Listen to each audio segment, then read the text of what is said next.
and welcome to the Mighty Misfit Menagerie, or not as exciting with just the two of us, but yeah. Welcome. We're going to be doing maybe starting a new series where we're doing a little after party of the whole campaign, after campaign, if you will. So we're going to be doing a little DM chat with the darling Colter about Rime of the Frostmaiden.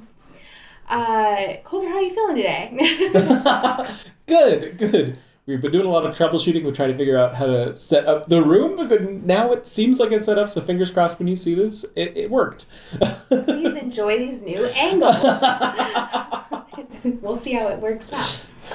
All right, so I just wanted to chat with you a little bit in the start about your beginnings as a DM. Like, tell us about your first experience. How long ago was it?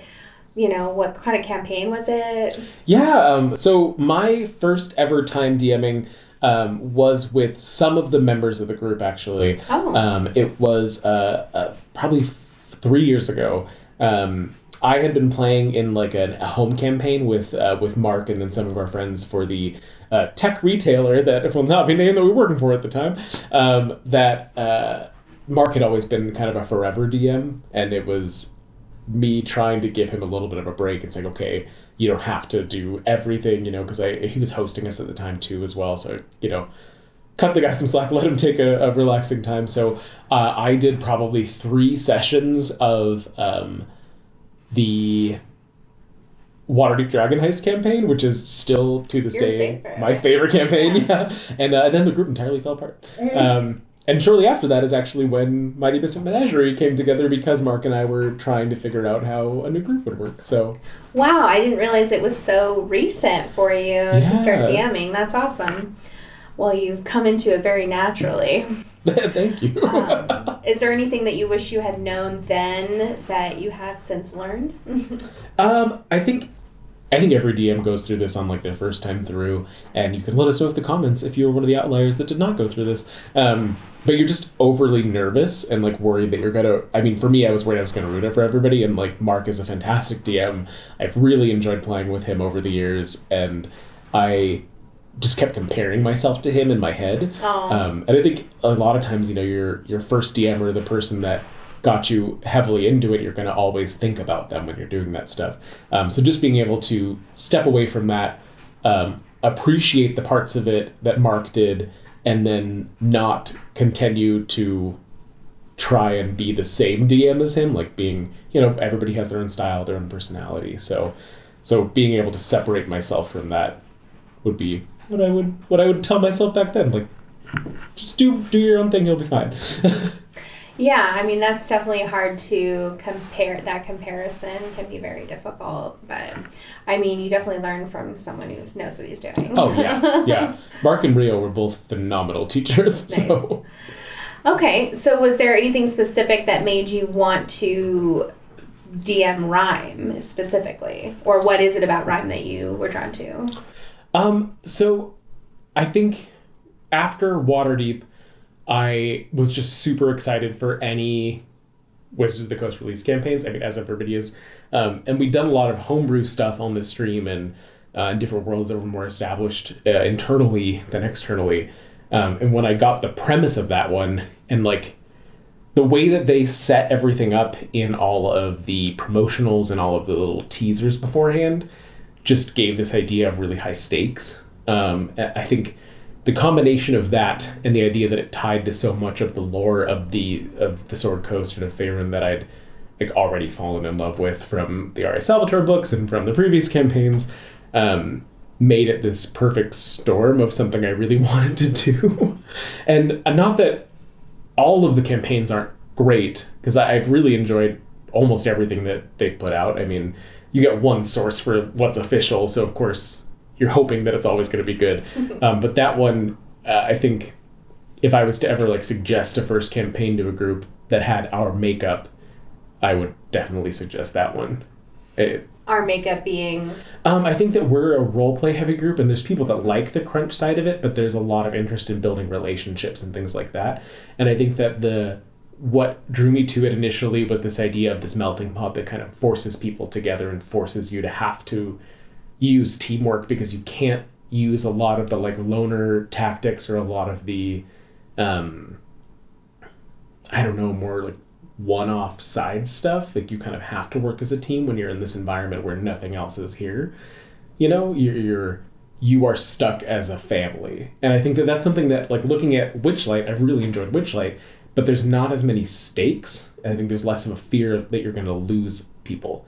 And I think that in Frostmaiden, even before we had character deaths, there was like a clear, this world can hurt you, so you have to protect each other. And I think that that is a moral and a theme that works really well for this group. Yeah, definitely. I think we all definitely tend towards wanting to have relationships with each other, and we're all like really excited to have conversations and do that kind of stuff. But it's more pressure. Do you think is that kind of one of your favorite parts of DMing, is watching what people role play or their choices in battle? Yeah, I think I'm the person in the group that has the unpopular opinion that I don't like combat as much as everybody else does. I enjoy doing it, and as a DM, it makes time go really fast because you're trying to pay attention to so many things. But I think that what I enjoy the most is creating a world that allows for that interaction. So I really like how the environment affects the relationships. And how, like, I mean, Helene, the way that you all treated Helene really helped me and, like, made my life a lot easier because it gave a catalyst. So having a group that picks up on things easily like that was great in Frostmaiden specifically.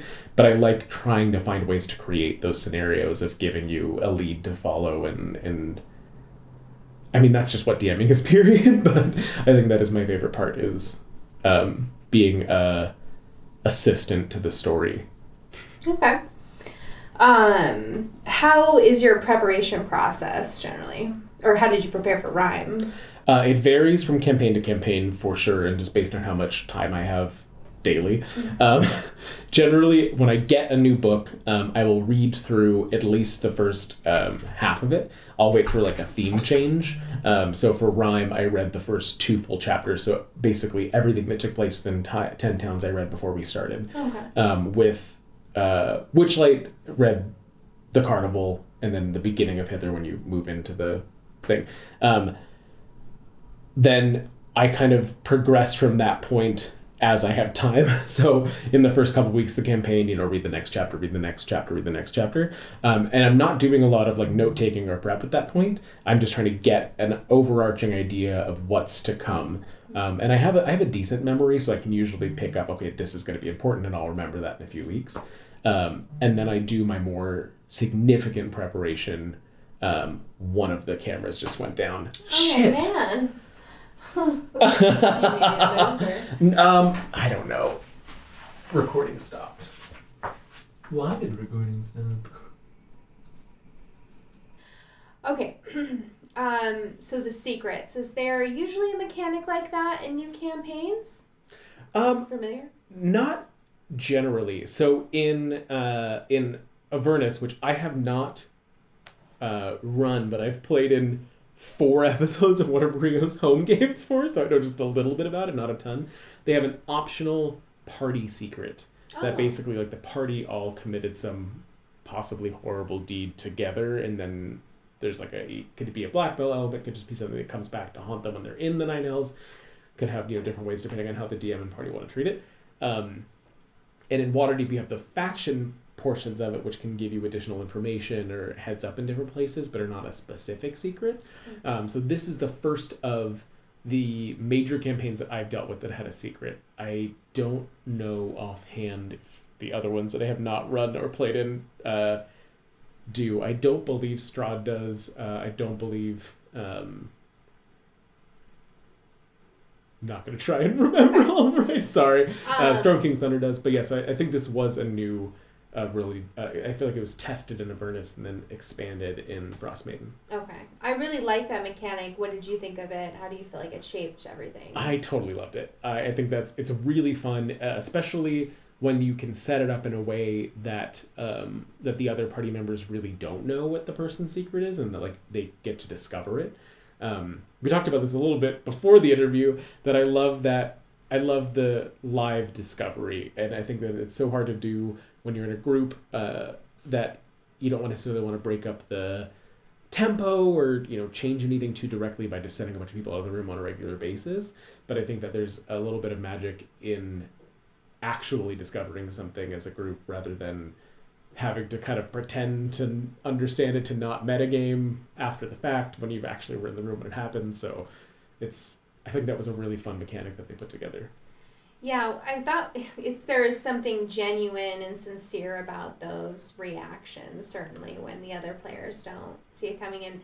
I think it's not so much so that you can't still be in character, but, well, maybe it isn't, because sometimes I broke character just being like, what? Yeah, I definitely agree with that. And I think that, in a sense, so I think some of that happens in the Candlekeep game, too, and I think part of it's with the rotating DMs of a little bit of the shadow of not really knowing where you all were when you were, off on a travel on your own. Yeah. So I think that's been kind of a fun analog in that campaign. Like, now we get to find out what happened. Yeah. Did you have a favorite secret or did you have one that we picked a favorite, or did you have a favorite that was not picked? I think my favorite, just because it was silly, was the Drizzt fan. And I think Hank picked that originally and then went with a different one in the long run. But that... No, I think he did use that one as one of his, because you guys got two for... Hugo had that. Oh, you're right. That was one of my favorites, just because it's not of a great consequence, and it's just kind of a cute thing. Yeah. I think that... Was he supposed to be in the campaign at all, Drizzt? No. Oh, okay. No. It's not the campaign, just the option. Cool. When you guys started going into the Underdark, I was like, I wonder... I was doing research on the side to be, where is Drizzt when this story happens? But no, he's not supposed to be in it, and I also wouldn't want to try to have to voice Drizzt. That would be horrible. Does he have like a special voice? No, just because he's such like a big character. He's so iconic. Yeah, where it's like we have our little tiny stream, and now this is our canon of what he sounds like. A celebrity. Yeah. But that was, I think, my favorite silly one. I think actually this might be both on him. I really liked the Ragged Air as well. Oh, okay. And that didn't end up going quite the way that I hoped, with you all kind of killing her before it got into anything dramatic, and him dying before it got into anything dramatic. Yeah. But there is so much in the book set up for that moment when the air meets the queen. Okay. Yeah, I mean, it was cool. We still got that scene where, even though we kind of stumbled into it, where Marg attacked those elk tribesmen, thinking they were tiger tribesmen. So that was still interesting, although that didn't really get revealed either before Finnick went bye-bye. Yeah, that is true. It's amazing how complex it can all be, and how much we accomplished, how much was revealed, and yet how much was also we couldn't explore. We just didn't have time. Yeah, I mean, and that's... The adventure could have been, 10, 20 more episodes long if we would have really gone through everything. And I think that one of the things I love about when we do those, the written campaigns, is trying to stick to what's there. And part of that is just because we want people that are watching it to be able to really see, this is not, our take on the campaign, aside from the fact that it's these characters and the way that, we interpret the book. We're actually really showing what's in the book. But it's really hard to show absolutely everything, because there's a lot there, and not all of it is really of consequence. It's really kind of a choice. Yeah, and it would be tedious if we meticulously went through everything. Every town. That's probably part of the magic, is just you get to some of it, but some of it always remains unresolved. Yeah. And it makes the world feel so much bigger. Oh, yeah. Agreed. Okay, so lovely Daniel O and T.O. on our Discord did ask, did all the player secrets get revealed? I believe so. Helena and I were talking about this beforehand, because I was trying to figure out, is there any that we missed? One of the things that happened with having multiple character deaths within this campaign, as well as an amicable parting that was not a death, was that some of the newer characters just didn't have secrets, either because the way that they entered didn't really fit, or because as a player they didn't really enjoy the secrets that were left available. I think that you guys just in your random rolls got some of the juicier secrets to begin with, like having a former lover that can kind of change the luck of the story. Like that's more interesting than being having an owlbear. You know, I mean, I love the having an owlbear one, but it's not really necessarily a plot hook. So I think that was part of it, was that we didn't have all the secrets distributed, but all of the ones that were distributed were discovered. I loved the midwinter child secret that I got. I mean, obviously it was very helpful to have cold resistance in this environment, but I don't know, I love that connection, and it was very internal for me because, again, it didn't come out, wasn't super loud or anything, but just having this weird connection to Oriel and how that kind of shaped things. But yeah, I 100% agree, and that was really fun to roleplay as a DM of, like, how does Oriel treat Tempest differently than the rest of the party because she's a chosen, you know? So that was another one of my favorite secrets. I really think I got the two best ones, because then I also got this former lover. Yes. Yeah, knocked out. So mine were both like beneficial to me, so that's nice. Okay, so we had a lot of great NPCs over the course of this. Helene, Villain, we got Yaselm, we had Kingsport. So was there anybody that you loved role-playing? Kingsport was such an accident. That was not supposed to happen. Yeah. I think that's one of the most fun things as a DM, and like you guys know this in your home games, when they pick up a pet or a friend that was never supposed to even be a big deal. They just were supposed to kind of come and go, and now you have them for the rest of the campaign. I think Helene was my favorite of all. No, Villain was my favorite of all of them. Eye patch, it's iconic. Yes, and I think that it's because she fits kind of something that I like to do with my personal characters. With I like them to always have the opportunity to become evil, and I think that it's like they have. I think that I generally build good characters, but I always have an idea of what their tipping point is, and I think with her, she was on a razor's edge a lot of the time of what her intentions were, and so it was a lot of fun for me, not necessarily even within the book, but just to think about how close is she to going off the edge here, because like the Arcane Brotherhood, it's not a good group of people, so I kind of played her as a better member of that group, like a nicer member of that group, but like she did a lot of murdering and stuff, so did we. Yeah, that's true. Yeah, I loved her a lot. But I also loved Helen, and I think you do a really great job of like making them all sound different from one another, which honestly for us idiots, like that's very helpful. So. Thank you. I also think you've done a great job of that in the Candlekeep ones. I've learned from you. Was there anybody that you didn't like role playing? I don't think so. I think Oriel was probably, I mean, I didn't really talk very much as her, but one of the things in the book that it talks about, and I think that's super interesting in the books they've done more and more of it over time. They give you like role-playing tips on the people. And one of the things they talk about with Oriel is basically talk less. She's a goddess. She's not like, she is mysterious. She is powerful. She doesn't have a need to tell the players everything. So you don't really have to give her a ton of monologues or something, because she's involved in her own ideas and she doesn't really care about these people aside from that they're in her way. So I think that was challenging because I'm a talker, and like to be like, don't monologue as the villain right now. Well, and villains I feel like are so fun to role play, but you do have to be really careful with it, because if you'd been really chatty as her, like maybe she would have lost that mystique. Yeah. So yeah. The disconnect. Interesting. Okay, the scripted story, do you remember any specific places where you made changes or you adjusted the scripted story for us, and how did that kind of pan out? I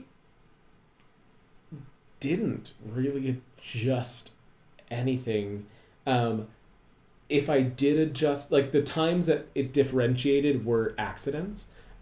More of I like I had my notes and I maybe skipped over a section because we were in the middle of it, and you're live in the middle of doing stuff, whether you're streaming to y'all or whether you're just at home in your home game. So it would have been a matter of just skipping a section, having to go back and fix it or something. Okay. But with these ones specifically, and also it's my comfort zone, I don't have a homebrew world. Mark and Rio have done really amazing jobs building out these really full, interesting, complicated worlds of their own, and that's not really my strong suit. I really love I love literature. I love reading. We're both readers, and so for me, it's a lot of trying to tell the story that's in front of me. So I didn't really adjust much. Do you feel like one day you want to do kind of your own homebrew? Well, you said you're not good at it, but how do you know if you've never done it? I think maybe. I mean, I think in part of it's practice. Like both Rio and Mark are writers. That's something that both of them enjoy doing in their own time and outside of D&D. So I think that is something that really helps with that. But I mean, anybody can world build. It's just a matter of taking the time to do it. Yeah. So. Does take a lot of time, I'm sure. Yeah, I'm more of a straight line person. I'm a railroad person, and I love the open world stuff and that you guys can make choices and go other places, but my brain works much more on that plot than on the image around the plot. So okay, I think that I like character building, so I don't think I would want to have to worry about the world too. I think I get that. Okay, love character building. Were there any choices that we made as players that really threw you off? Is there any point where you were kind of like, oh, fuck you? Right before the character deaths, when you guys were in the mine, Ooh. There was an argument among the party on whether or not to rest or continue, and I was purposely trying not to comment. And this is kind of similar to when we were in the battle the other night, where it's I'm not going to tell them, let them make their choices. I don't want to push you guys into a specific, line or another, because the accidents and the problems that come up from making the wrong choice are part of what makes the story better. Yeah. But that was definitely a moment where I was like, shit, they are not in the place to do this. This is not going to go well. And I think that's a challenge as a DM too, is I did try to pull some punches in that fight, and there just wasn't a fair way to pull enough punches to let people live, I guess. There was so many accidents and things that happened. So I think that decision to move on without the rest was definitely one that's shit. Really thought you guys were gonna rest. That room was full of people. Yeah, it was awfully interesting timing, literally right before the final battle. Let's talk about the deaths. Have you had a whole lot of deaths in previous campaigns? So it was my first time having character deaths. I mean, I've done one shots before that, and I've done a few episodes of a few campaigns. We did the Starfinder campaign in the group, and in all of those never had to deal with character death. How do you think that it helped? Do you think it helped the story, or do you think it served the story? And how do you think we did handling it? I think that as much as I dislike character death, I think that really served the group. I think that it changed the dynamic a lot, and like I talked about originally with the idea of stakes, I think that one of the pitfalls that D&D can get into is that 5e is really built so that it's hard to kill characters. It is hard to have that happen, so you're not as worried about it happening a lot of the time. So I think that having this group have tangible evidence in front of them with characters that they built relationships to told them that they were also at risk and told them to value each other more. And I think that is one of the things that really made the party close together, was losing Finnick and losing say Solace, and that is not his name. Thank you. Solstice. Yes, that's Tranquil. Losing Tranquil and Finnick, gave the stakes to the group and really, I think, changed the way that the party was playing. I really felt, and this was interesting because it was my first death in a campaign as well, and I felt like an enormous responsibility to handle the aftermath in an appropriate way. And I thought it was so funny because I was like, look, we got to do a funeral. And then everyone was like, I have never seen a D&D funeral before. I loved that so much. So just of course the way that it changed the way that you all interacted with one another, but the actual in-game way that you all handled those deaths made me all misty. Nice. So yeah, absolutely loved that. The funeral prior, the speeches given, I think that everything you guys did with that really, like, if anybody ever dies in a campaign again, we're having a funeral. Yes, it makes sense. Give your characters a funeral, you know? So we had some amazing dungeons in this Dungeons and Dragons campaign. So was there one that you really enjoyed the most? So we had that one at the beginning where we found the cauldron, and then there was Sunblight, endless Sunblight. Then there was we really just barely touched on Solstice Island, what Grimscholar, right? Yes. That was what it's called, and then of course the caves leading up to Yithrin. So, any one of those that you loved more, and then was there anything we missed that you wish we had gotten to? I think probably Sunblight for me would have been my favorite, like, of the traditional dungeons. Sure. I think just because there's so much happening there. It's not even that huge, but just because there's this backstory going on. Or, like, when you're in the Caves of Hunger is massive. It is super interesting. There's a lot of stuff to discover. But when you're in Sunblight, all of the people in there have their own lives and are interacting with their own things and have their own goals, and they're not just like monsters that you're fighting. Oh, okay. And of course, in the Caves of Hunger, you're dealing with the vampires, and like they have the goal of eating and getting out. But in Sunblight, the political intrigue aspect of it, I found really exciting. The idea that there's the warring Duragar tribes interested in either an alliance or maybe a backstabbing, and that you could change the tides of battle based on who you talked to and what you said to them. I think all of that was something that I found super interesting. And also the technology angle of it, especially with you dealing with them after the dragon, that like they have plans. They can rebuild a dragon, they can repair a dragon, they can do all these things that are of consequence to the rest of the world at the same time. So I think that the story depth of Sunblight was my favorite. I also kind of think of Yithrin as a dungeon. Oh, okay, yeah. Like it's not a dungeon. Like there's just it's like kind of several little baby dungeons together. But Yithrin was my favorite location in the whole game. Just because it's that old high magic, really deep in the lore, and there's so many little Easter eggs and things. So and there is something about, like, even though we knew we had to visit each of the towers, and ultimately all of them were structured very similarly, it was still like a total mystery, like what was going to be inside each one, what was the clue going to say. So that's a good point. And going back to Sunblight too, I do love that, where we meet with Grandalfa, we're like, she's like trying to get us to, she's like, I'm on your side in this way. And then, but ultimately we didn't know when was that help going to come in, and ultimately didn't come in soon enough. So that was great. That was really like a lot of tension in just that piece of it too. Because I think there was a couple party members ready to just kill her on the spot.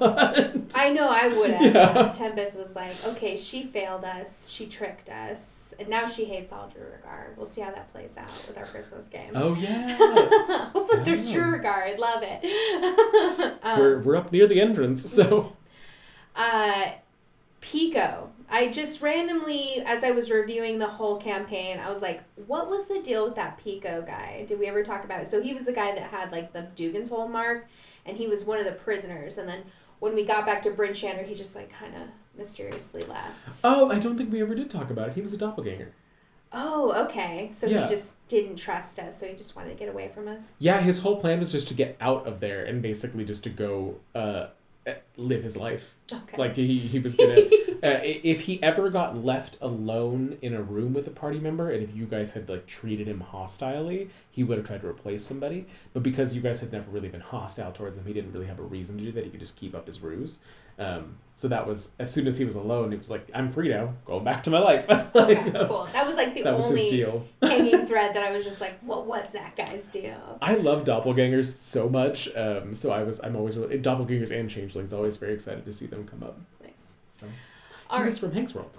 Oh, okay. Yeah, because if I remember this correctly, right? I mean, he was a doppelganger too. I can't remember. I might be remembering that wrong, whether he was from Hank's World or not. But Eberron, you mean? Yeah, because there's some plane shifty stuff happening in this realm. Like when you get the illithid in there, that's obviously a plane shifty kind of deal. But that was another great dungeon. I loved the Nautilus. And the fact that we got the firearms at the end. Like, Tempest used that rifle over and over. It was such a great ranged weapon. Oh, yeah. Yeah, that was one of my favorites. And I love illithid just period. I think they're one of the most interesting D&D baddies. Yeah. And so they're sinister, but also, like, you get it. Yeah. And, like, when you get into their broader lore, that they basically, like, enslaved an entire race of people that are basically, like, space elves, that then overthrew them and are now spending so much time hunting them down, but are also not great themselves. So there's a lot of cool stuff about the illithid. Dark. Yeah. Yeah. Okay. All right. So I just wanted to talk about each of the characters and kind of like what you thought about their arcs. So like Altus comes, he starts out the campaign as, a little, he's doing the cleric thing a little bit, but he's kind of faking it, we find out. So, and then kind of towards the end where he becomes very powerful and feels more confident. How did you feel about his arc? I felt like his arc was so tied to Tempest, and I kind of liked that side of it. One of the things that I thought was interesting with him was it felt to me like the Harper connection, it was more like he was kind of on vacation at this point. Oh, okay. The way that I read him was he realized that his career was over, so he's kind of just skating. Like, he's up here to not get killed. Maybe he was like a little unmoored, really, at the beginning and looking for a cause. Yeah, especially, after spending so much of his life on one set task of uncovering the demon families of Waterdeep. Mm-hmm. I really liked that it felt like he came back into his own, and it seemed like in his backstory he was much more of a side player, a recorder, that was much more of a, observe and report kind of style with his book being published. And in this one, it felt like he then became his own protagonist, Okay, I love that. Do you feel like there were any decisions that he made that stick out to you? Or any... I loved that time in the Caves of Hunger where, like, there were all those shadows and he was able to just, like, sneak in and, like, take them all down. Like, I think that was really cool. I think this campaign does give really great moments for each class to shine, and that was definitely one of the moments for clerics of having this great time for Turn Undead, to be able to take the forefront. Especially because Altus always had such a hard time with initiative. Yeah. Like, he finally gets to do something. Poor man. He's powerful. He just never gets to step forward. And he still got like a bad dex check or something at some point in that little scene. But he still took care of a lot of them. So, okay. I think that was probably, the most damage Altus ever dealt in a single instance. Mm-hmm. So Z starts out as a very mysterious character for all of us, even to Quill, who he's in a relationship with. And then I think really, he comes out of his shell quite a bit over the course of the game. For him, he's still not super gregarious or anything by the end, but I really liked... It was just like I feel like a gradual humanizing of him. I know he wasn't a human, but you know what I mean? Yeah. I would agree with that, and I think that one of the biggest things that was I'm good about the way that Hank did the arc of the character was that it did feel that imprisonment to freedom angle of you can kind of see him being able to have his own personality finally after all of this time just trapped alone with no hope, and being able to defend himself, because it seemed like there was a lot of anger in Z that came out, and whether it came out of the party or came out of the NPCs, it was something that felt like it was bottled up because he had no escape in his backstory. He was just trapped. So being able to actually express those feelings and make actions that felt tangible. I think that the whole deal with the Dryad was just such a disaster, and it was a mess that did not go at all how I expected. That's another moment where I got derailed when we were talking earlier. That Dryad thing threw me way off because I thought it was just going to be a matter of, like, you guys get the things, and then she tries, and you guys succeed on the check, and you go on your way. And it hurt me to read about that again, all over again. I was like, oh, yeah. That was really tough. But I think that was one of the best character moments for Z. It wasn't necessarily a good moment, but it felt very clear as far as the change of controlling his own destiny. Yeah, I think Hank is really good about kind of picking something about each of his characters that he will not bend on. Mark is good at that too. Yeah. Okay, Tempest. If I do say so myself, I think that her arc just really involved letting people in, and I thought, I didn't want Quill to die. I was a little disappointed that our twin relationship was cut short, but I think it really ultimately served her arc. How do you feel? I totally agree with that. And I don't necessarily think that Tranquil was like holding her back, but it seemed like without this tether that was a definition for both of them, she had to define herself. And it was like, story-wise, it's still an interesting story to have them kind of orbiting each other and figuring each other out. But once she was cut from that, having to figure out who she was on her own in relation to these other people, when there's only one person that she ever let close to her, like you said, I mean, like, letting other people in was a big theme for her. I think that was one of the most interesting character growths of the party, was seeing her come into her own as an individual versus as a twin. Awesome. Yeah. One of my favorite moments for her was the pit fighting. I love that we did that. That was such a cool mechanic or whatever. I really hope somehow we find a way to bring it back. yeah, they had, it almost was like a mini game. Yeah. Like a really dark, gritty mini game. I liked that moment as well for the three of you that went together as players, like to see, because it felt cathartic and self-destructive at the same time. But that's what I was talking about earlier, was I get so much more onto the story and role-play side of it, and less on the combat and mechanics than I really should. Well, and it's great that you as a DM allow us to have those moments. Like, I think for me, like, I might get so wrapped up in, like, no, we need to hit these milestones so we can tell this story. And I'm almost trying to drive people away from that. But you just lean into it. You really give us that space. Thank you. Okay, so then we have our people that had a couple of different characters, right? So we've got Tranquil to start. I wonder about his arc a little bit. I feel like even though he wasn't around super long, I feel like he still had a bit of an arc where he actually came from maybe a more like selfish me and Tempest against the world kind of situation, and also opened up a little bit in that way. Yeah, I agree with that. I think that of the three characters that Rio went through, Tempest was your character. Tranquil Tempest was his sister. I think that Tranquil maybe had the least place to go. Yeah. And I think that was just something that, like, if you get to make a character later in the campaign, you know more of what's coming at you, so you can kind of adjust to that. I think that Tranquil did have like growth, like you said, but I think that after letting people in, there wasn't really a lot else for him to find as a character that I can think of. And of course, when you're in it, you learn those things and you'll see more things.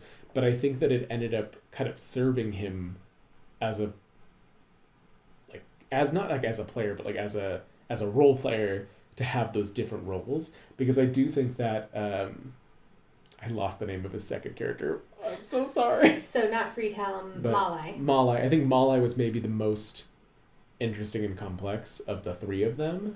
Mm-hmm. And I think that Rio as a player, having the experience of Tranquil allowed Malai to be there. So I almost see Rio's arc as more of him versus each of his characters. Because I thought that Malai was super interesting, had a lot of different ways that he could have gone and could change. And I saw less opportunity for Tranquil in that realm. I think the only thing I can think of for Tranquil would be, like, he had this chip on his shoulder about rich people and stuff. So if he had been able to keep going, obviously we all became pretty wealthy towards the end of this. So it would have been interesting to see him, like, grapple with that. But how would he process it? Yeah, like, I'm now the rich people I used to despise, or whatever it was. But yeah, Molly was super interesting. Definitely looking back, I think that, and it's so interesting because he wasn't super likable.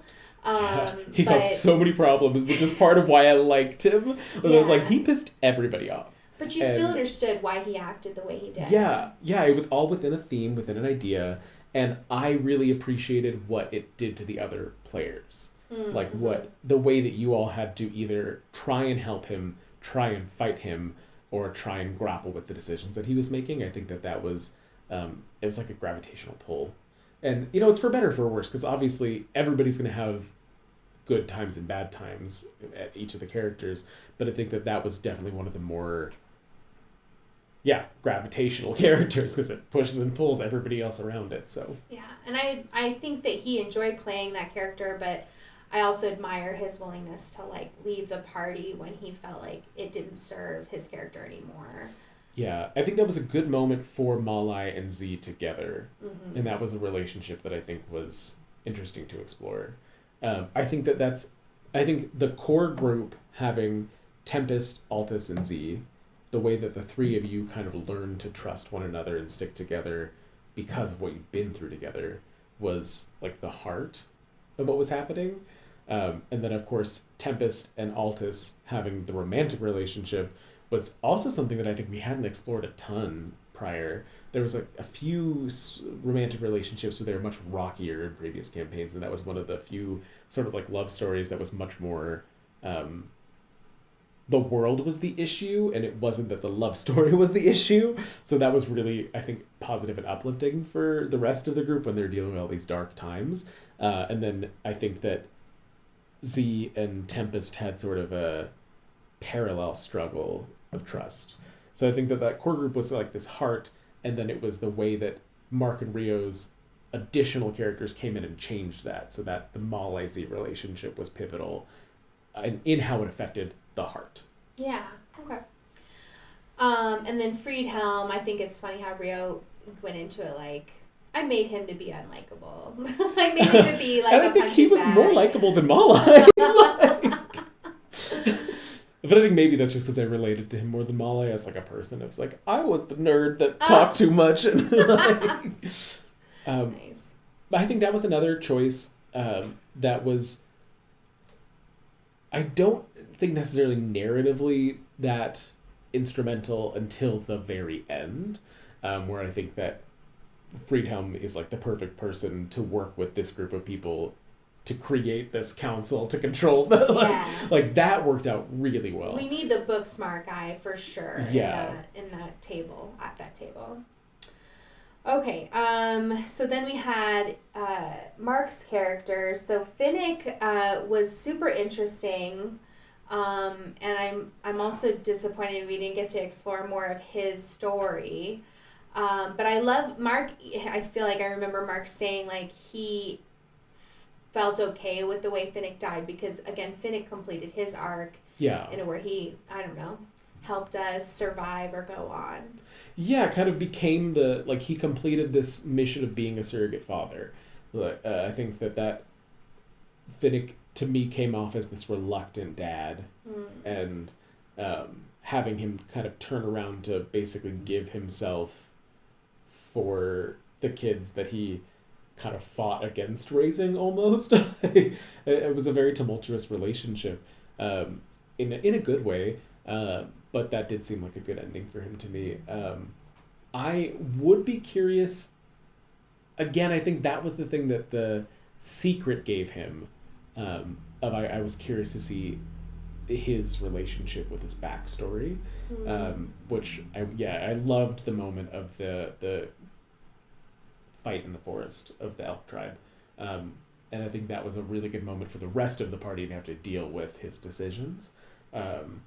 I feel like I'm picking all these bad moments. Like, this person did a terrible thing, and I loved it because everybody else had to deal with That's it. what sticks out. Yeah. But I think that I really would have been curious to explore that further and see what happened when he all got to the trials, when he had to actually deal with his mother. So I loved that moment where he did the rope trick for those people that were experiencing the psychic signal, and he was like, well, you can sit in here and get a relief for a little bit. And also, like, him and Altus, like, talking about the Chardolin and stuff. I thought that was interesting. I loved his and Altus's relationship because of how it began as this ribbing that then became a friendship because of the way that Altus accepted it. And it seemed like a lot of Finnick was ice melting. Like, he was ready to warm up. And that was like the theme of the whole party, was letting people in, but it was different for each of you in the way that it was necessary, in the way that it happened. And I think that was, for him, he really had completed that arc when he died. He really let everybody in, accepted his new family, and I don't want to say he didn't have anywhere to go, because again, I said that about Tranquil, but I think part of that is just because of where they ended. Like, if the story would have continued, they would have still been there. I would have seen more options for them. But I think that he did have a satisfying stopping point, especially as the oldest member of the group. Yeah. Now, Hugo, on the other hand, I feel like broke my damn heart with the way that ended up. And I struggled to... He did what he had to do. Like, I love that he made that choice. What a hard choice to make. But also, I don't know. What did you think of that? Hugo becoming a Nothic. Mark and I went back and forth on that a lot in discussions. And it basically came down to just let the dice decide what happens. Because, I mean, he said, like, I'll be okay with whatever it was, and I didn't really want to make a decision because I didn't feel like that was fair.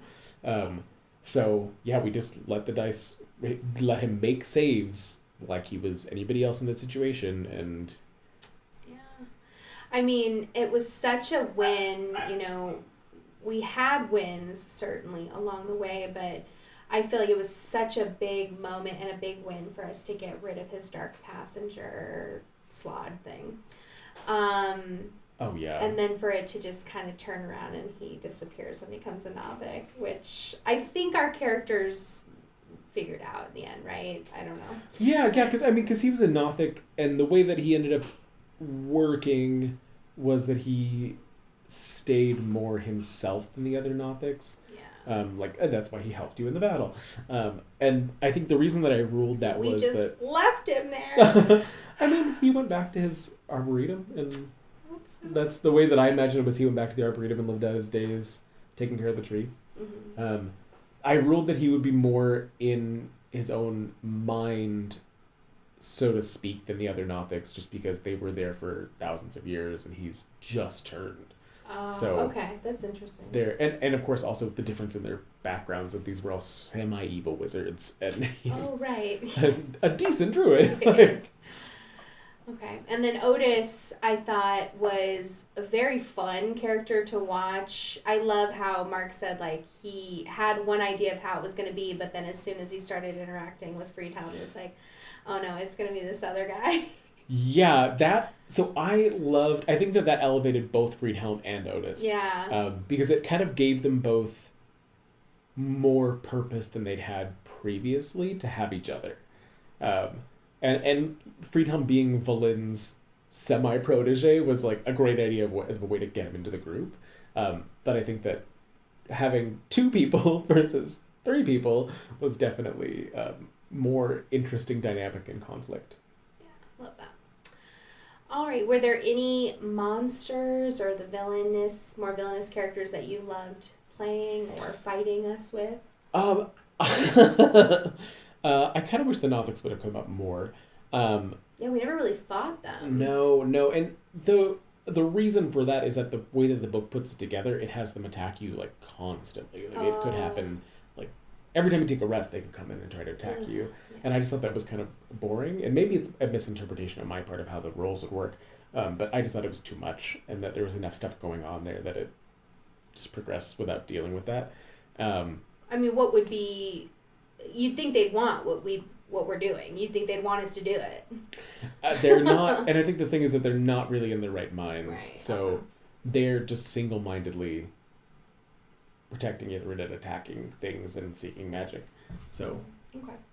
I'm really bummed we didn't face the Remarazzle. I think that yes, I would have been really curious to see how that would have gone. I think you guys would have killed it pretty easily because that group ended up very powerful in the end. But I think that I'm trying to think of a specific one that I really liked. I think the dragon. We had the dragon. We had the carrion crawlers. The Charlatan dragon was probably my favorite. Menagerie. And that was a change that I made that was sort of a mistake. The dragon was supposed to be attacking during a blizzard, which would have changed some of that combat. Impaired our movement and stuff. And made all ranged attacks at a disadvantage. Oh, yeah, that would have been hard. Yeah. So I think the dragon was one of my favorites, so just because it's so hard to kill and it's doing so much damage that's impactful. Would it have absorbed our magic in any way? I don't believe it had an anti-magic option. So you know how you cast into Chardalyn and it tries to suck your magic out. That would have been an interesting dynamic too. That would have been. You're just in the scale now. It just holds that spell. Yeah, exactly. Awesome. Okay. Well, any final thoughts about this campaign or anything you wanted to mention that's all my questions. So. I think that this one got me really excited to keep DMing. The previous times I had to stop for outside reasons, external reasons. One of them being this campaign. But I think this one got me excited to continue to DM in the future and was really the reason why I wanted to do Witchlight, because I had had such a good time telling that story with you guys. And I think that one of the biggest things as a DM is to just listen to the players and try and gauge where they want the story to go and how they want the theme and the mood to sit. And if you don't totally understand, then ask them questions, because I asked you guys questions several times about different aspects of the world and how Mark became a Nothic, making sure that he was okay with it. I think that character deaths are hard to handle, and I think that Rio and Mark were some of the best people that I could have gone through that with on the DM side to learn how to handle them, because both of them were very gracious about it, and explaining that, and I think that helps me in the future. So I think that the biggest thing with so many areas of life, with DMing, with being a player, with your friends, family, and loved ones, is communication. So just keep talking to your players, and I think that Icewind Dale taught me a lot of that. Awesome. Well, thank you guys so much for joining us. Hopefully we talked about things that you found of interest during our beautiful Icewind Dale campaign. Comment below if you've got any additional questions or clarification on anything we talked about. We love this campaign so much. We want to talk about it even though it's over. So, but for all of you who stayed with us for the whole time, thank you so much. It's magic. Then we'll come up with a tagline eventually. Eventually. Everybody.